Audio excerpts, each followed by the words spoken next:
This is the Thompson Cast. I am Mel Thompson. The Prime Minister of Togo and his government have unexpectedly resigned just months before parliamentary elections in the tiny West African nation of Togo. This is not a good sign or a signal that this is a government to do business with, at least in the short term. One of the easiest political risks to avoid are those dealing with governments who abruptly change leaders or policies. Leadership changes can be by force, voluntary, or through a constitutional or legal mechanism. Any change is a political risk because there may be changes to policy or to those who you have dealt with in the past to obtain access to the marketplace. Obvious changes in leadership, such as those obtained through violence, are clear indicators to avoid that nation at that time. Not so obvious ones, such as the one in Togo, can also be an indicator of political risk.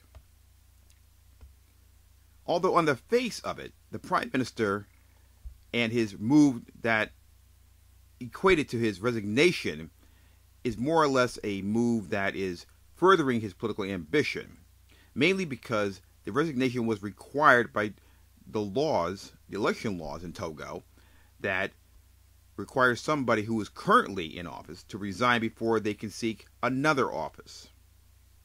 Even though this is obvious, it's something that's written in their laws, in their legislative agenda, it's something that you should look at as a potential risk.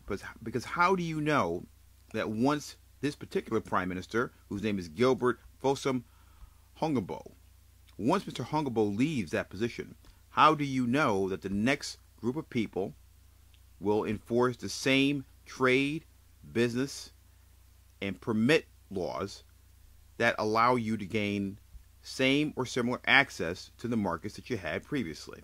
You don't know. That is where the political risk is.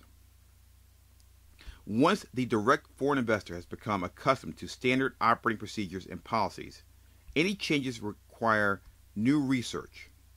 There's no guarantee that the same policies that attracted the investor or businesses to a country will remain the same or be enforced in the same manner once there's a leadership change. In all cases, it is advisable to research the current policies, the track record of those taking over, and assess from there the level of political risk to current and future contracts and other business dealings with those people in the host nation. To not do so invites a political risk of surprise.